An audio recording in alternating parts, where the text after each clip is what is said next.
Hi guys, hello and welcome to my channel Learning with Smriti. Today we are going to start a lesson from class 12 Flamingo book chapter 2 Lost Spring by Anis Jan.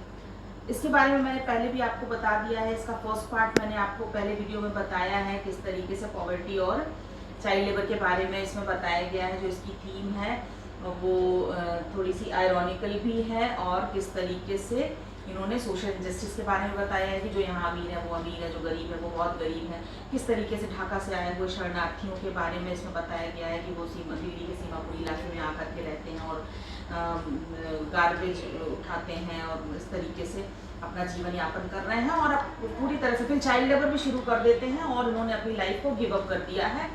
आगे इन्होंने कुछ भी नहीं सोचा है अपने future के बारे में और ना ही इनके लिए कोई कुछ नहीं करता।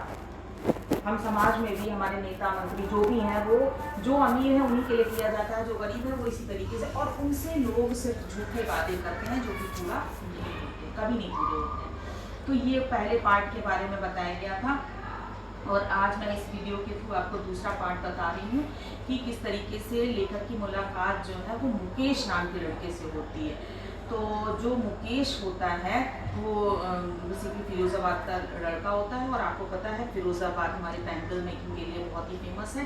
तो उसका भी एक यही काम होता है बैंगल मेकिंग का। वो चूड़ियाँ बनाता है और चूड़ियाँ बनाता है और बिल्कुल भी किस तरीके से उसकी प्रॉपर्टी को भी डिस्क्राइब किया गया है कि कितनी गरीबी है उनके यहाँ, नैरो से स्ट्रीट्स हैं उनके गांव में और अंधेरा सा घर है और उस अंधेरे से घर में चूड़ियाँ बनाने का काम करता है। तो उसकी आदत हो गई है बिल्कुल अंधेरे में काम करने की और दादा परदादा के समय से यही काम होता आ रहा है। तो वो भी यही काम कर रहा है और सबकी आईसाइट्स वीक हो चुकी हैं इतने डार्कनेस में काम करने की वजह से। और आगे की भी जो जनरेशन है वो भी यही सीख रही है, मतलब उन्हें ये पता है कि ये भगवान ने यही काम उनको सौंपा ही है, उनको दुनिया में यही काम ही करना है, उन्हें और कुछ नहीं करना है। इसी के माध्यम से वो जो कुछ भी कर सकते हैं वो कर सकते हैं और कुछ नहीं। लेकिन ये जो लड़का मुकेश होता है ना, इनसे बात करने को पता चलता है कि इसकी ख्वाहिश होती है क्या, मैकेनिक बनने की। मतलब जिस तरीके से फर्स्ट पार्ट में होता है कि उसकी तो कोई ख्वाहिश नहीं होती है और ना ही वो उस ख्वाहिश के बारे में सोचता है। वो सिर्फ अपना कूड़ा उठाता है और उसी में अपना जीवन यापन कर देता है, फिर बाद में एक जगह फीस तौर पर नौकरी कर लेता है। लेकिन ये जो लड़का है ना, ये थोड़ी सी अपनी ख्वाहिश रखता है मैकेनिक बनने की। उसे ये लगता है, ऑथर से ये बताता है कि अगर मुझे कभी मौका मिला तो मैं मैकेनिक बनूंगा। तो मतलब एक इच्छा सी उसकी रह गई है। तो उसने फिर ऑथर ने उनसे उनके बारे में पूछा, उनके काम के बारे में पूछा। तो उन्होंने बताया कि किस तरीके से उनका जो चूड़ियों का बिजनेस है और फिरोज़ाबाद में रहते हैं तो चूड़ियों कांच का काम वहाँ होता है चूड़ियों का, और यही वहाँ का फेमस वर्क है। तो जो लेखक होते हैं बड़ी मतलब फील करते हैं वहाँ पे और वहाँ देखते हैं, जाते हैं, उसके घर में जाते हैं, परिवार में जाते हैं और देखते हैं कि किस तरीके से वो क्या करता है, किस तरह से काम करता है। तो जो आपको पता है फिरोज़ाबाद कांच के इंडस्ट्री के लिए फेमस ही है। वहाँ पे वो लोग भट्टियों में काम करते थे। वो जाके देखते हैं कि वेल्डिंग ग्लास और पीढ़ियों से चूड़ियाँ बनाने का काम चलता चला आ रहा है और इसी तरीके से वहाँ की जितनी लेडीज़ हैं वो सब भी वही चूड़ी बनाती हैं और मुकेश का परिवार भी वही काम करता है। तो वो देखते हैं वहाँ पे किस तरीके से वो, जबकि बच्चों के काम को गैर कानूनी माना गया है, इसके बावजूद भी फिरोज़ाबाद की गली गली में बच्चे जो हैं कांच की भट्टियों में काम करने के लिए मजबूर हैं, जबकि वो गैर कानूनी है। तो यहाँ पे ये चाइल्ड लेबर के बारे में बताया गया है कि किस तरीके से वो जो जगह है जहाँ पे ये काम होता है वो भी वेंटिलेशन नहीं होता है, वहाँ पे डार्कनेस होती है बिल्कुल से।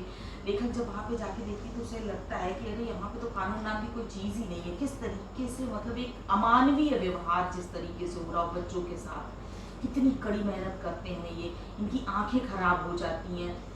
खैर ये सब देखते हुए वो आगे बढ़ती है तो क्या देखते हैं लेखक की, मुकेश के घर जब पहुँचते हैं तो वहाँ देखते हैं कि मुकेश बड़ा खुश नज़र आता है कि देखो इतना सब कुछ गरीबी है, इसके बावजूद भी चूड़ियाँ ही बेच के मैंने कैसा काम किया है। उसने क्या किया था, उसने अपने घर को थोड़ा सा रिपेयर करा लिया था, बनवा लिया था, जबकि सबके घर बड़े गंदे गंदे से टूटे फूटे से थे, कचरे भरे थे, सड़न गंध आ रही थी, स्मेल स्टिंग्स। तो और यहाँ पे इनका जो था इन्होंने भाई बनवा लिया था, जो दीवार टूट के गिर गई थी।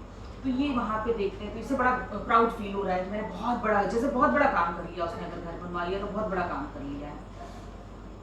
तो अब स्थिति ये होती है कि जो घर मुकेश जो है दरवाजे के सामने जहाँ रुकता है तो उसको पैर से धक्का मारता है तो खुल जाता है, तो टूट जाता है एक तरीके से। तो थोड़ा सा उसका जो घर होता है वो झोपड़ी होती है, घास का बना होता है, वो पूरा इसमें एक्सप्लेन किया है किस तरीके से उसका सब्जियां वब्जियाँ पड़ी हुई थी प्लेट में, और उनकी जो माता जी थी धुएँ वो फूँक रही पूरा फूकती हैं, धुआं निकलता है, आँख में लग रहा होता है, लेकिन इसके बावजूद भी मुस्कुरा रही होती हैं, बहुत खुश होती हैं क्योंकि मुकेश बहुत ही जिम्मेदार होता है। अच्छा, मुकेश, उसके पिता और इन लोगों की देखभाल भी जो बहू करती है वो खुश होती है, जबकि सब कुछ काम करती है फिर भी बहुत खुश होती है। तो वो देखती हैं वहाँ पे कि जो है किस तरीके से परंपराओं को निभाने में खुश होती हैं बहुएं, ये चीज़ भी उन्होंने देखी। वहाँ पे एक बुजुर्ग महिला भी होती है और कड़ी मेहनत करके पूरा जिंदगी उन्होंने बिता दिया इसी तरीके से। पहले दर्जी थी और उसके बाद इन्होंने चूड़ी का काम शुरू कर दिया था।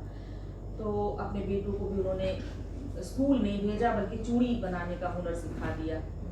तो ये सब इस तरीके से ये लोग कहते थे कि ये हमारा नसीब है, इस वजह से हम भगवान ने हमें चूड़ी बनाने का काम सौंपा है और हम यही काम करते हैं, इसलिए हमें यही काम करना भी चाहिए, लैम्प के अंधेरे में काम करना है।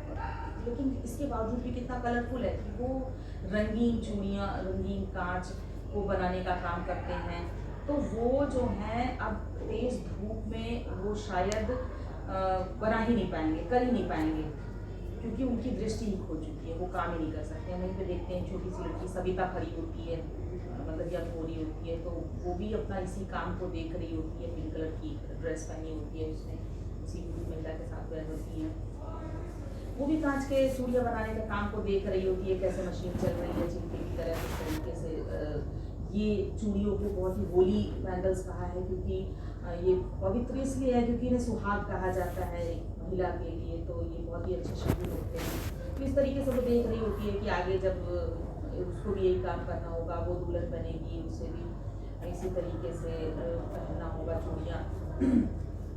तो ये सब वो देखते हैं और लेखक को बड़ा आश्चर्य होता है इसमें कि जो बूढ़ा व्यक्ति जो वहाँ बैठा होता है वो कुछ उसने हासिल नहीं किया होता है, लेकिन सिर्फ घर बनवा लेने में ही इतना ज़्यादा उन्हें प्राउड फील होता है कि उन्होंने बहुत बड़ा काम कर लिया है।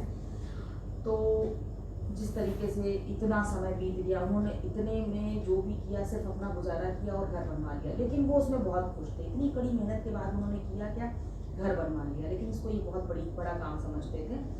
तो कुल मिला के इसी चीज़ को इन्होंने इसमें बताया है पूरे में। और लेकिन इसमें ये जो बताई गई है बात कि लेखक को ये जान के बड़ी खुशी होती है कि जो मुकेश था, यहाँ से जाने के बाद भी उन्होंने जब मुकेश से कांटेक्ट किया तो ये पता चलता है कि उसने फिर वही कहा था कि वो एक बार मोटर मैकेनिक जरूर होगा और वो गैरेज जाकर के नौकरी सीखना चाहता है।